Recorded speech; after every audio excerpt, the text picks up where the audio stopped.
first thing we want you to call about, we've got this guy, David Weiner, who's written a book called Understanding the Inner Dummy. Yeah. Battling the inner dummy. And it's a take-up on Id, that Freud guy who really made a success of Brian, the book? Is right here. So anyway, it's understanding the dumb stuff you've done. So what's the dumbest thing you've done lately? Wow. Believe it or not, there are real reasons why we act irrationally at times. Here to tell us about it is David Weiner. He has written the book Battling the Inner Dummy. And you claim to have an inner dummy. I have the master inner dummy. Just because you know it. Yeah, thanks. Now, what is an inner dummy? Well, basically, it's Freud called it the id. You know, it's this limbic system we have. It's an old primitive brain, and it's got its own agenda. Nobody ever tells us about it. In 6th grade, somebody should have told me about my inner dummy. You know, I think I had a better life. I wouldn't have had my second marriage. Really? And, what number are you on now? Well, I'm without. You know, I so go you're home. Shopping. It's the holiday shopping season, Mr. Weiner. I go home and I'm happy for the silence. You know, I go home early for a time. Just I don't turn on anything. You know, I'm just happy. That's obvious. You're not turning anything on. Yeah, yeah, that's right. Exactly. Steve. No, don't let him derail you. You wrote a book and you remember it. I remember it. But basically, this primitive brain is not automatic. It's deaf, dumb, and blind. You know, it has no sense of reality. And you're talking about the line of thought that has you, Grant, picking up hookers when he has one of the most beautiful women in the world. It makes Tanya Harding knocking out Nancy Kerrigan. It makes no sense. Right. It doesn't make any sense. In other words, President Clinton, the inner dummy, would think, well, my God, we're president now. We get more women. Right. You know, it has no sense of reality, and nobody's telling us about this. This is basic thing. Why do we attack it? Well, it's basically these programs are on a scale like from 1 to 10. Number 1 on the status program would be, you know, won't come out of the house. And number 10 would kill for it. Right. You know, same with the sex. Everybody has. Psychology always has a bell curve. You have done some research, and we've got a graphic that shows why we make dumb choices. Right. Number 1.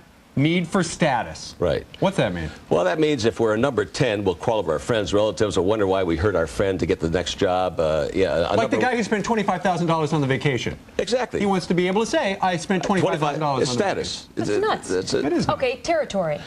Territory, if you're in your backyard and some group of teenagers walk across, a number 1 will invite them for lemonade, and number 5 will ask them to get out, and number 7 will shout, and number 10 will shoot them.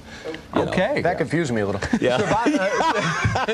You shouldn't laugh. You should be concerned. You know, Survival instinct. That's number 3. Well, that's a lack of fear. A number 1 on the survival program have very little fear. You know, bungee jump. A number 10 never come out of the house or use tissues to come out of the public restroom. You know, Donald Trump. All kinds of just phobias. Nuts. Yeah, he won't shake hands. He won't shake hands. It's germs. Well, there you got it. There's a successful guy. It's an inner dummy. It has no sense, and you can't talk to it. I mean, you just can't say, "Hey, everything's okay." There are no germs in those handles. Okay. Look at me. Rational. Sexual needs. Well, on a scale of 1 to 10, a number 1 would be like asexual, doesn't care. You know, like Brian. They're people.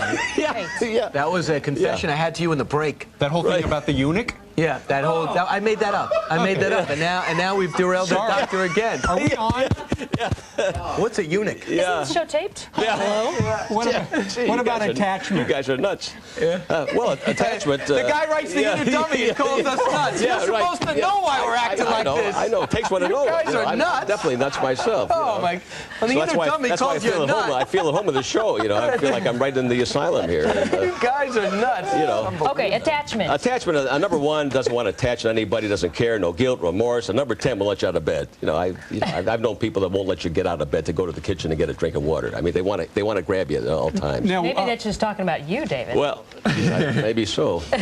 We, the 3 of us, have taken a test to figure out how stupid we are. I have your scores. All right, let's talk about it. First sample question. How angry do you get when a car cuts you off? Yeah. Take a look at me.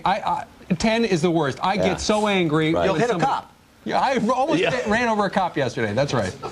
Okay, what does that say? Well, that's your territorial program. I mean, and it can be intense. I mean, I know a university professor that's all calm and nice.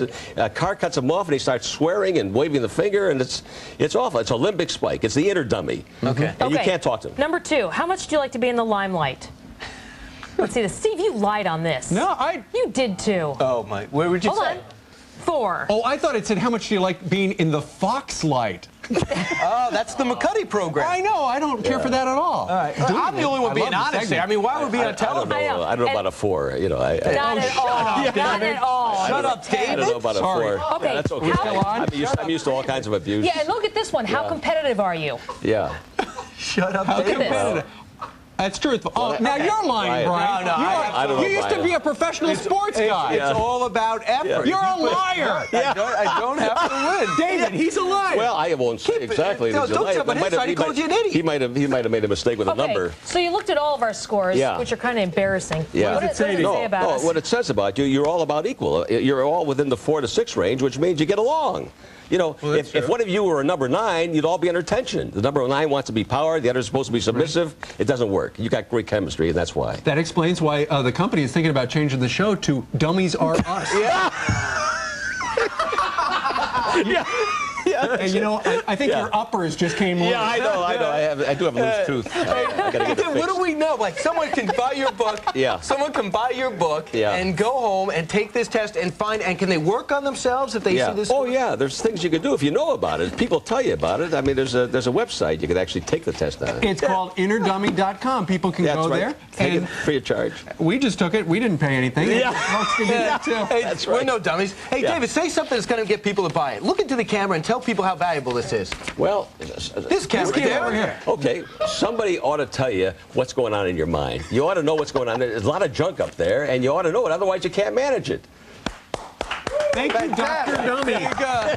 Like buying a car. Would you buy a car without looking under the hood? I know. We understand that. The book is called Battling the Inner Dummy, The Craziness of Apparently Normal People. Buy it. It's good for people. Right? We understand it. Yeah. You would understand it. Now, what does it mean if you give this as a gift to somebody?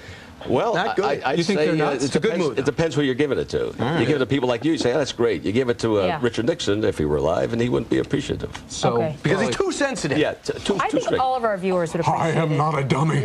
Yeah. Okay, can we get some oxygen in here for Mr. Weiner? Yeah. I can tell. Weiner. It's Weiner, by the way. Oh, sorry. Now you do it. You see, that's my 10 minutes later. Tell me. my Spanish program. Yeah, you pronounce it. It's all labels. I mean, who knows what we're doing here? All right. Doesn't matter. David Weiner, thank you very The much man for joining formerly us. known as Weiner. Yeah. Well, actually, just... Now we know why you watch our show all the time, I love your show. Your show is great. Gets me up in the morning. Okay. Hey, listen.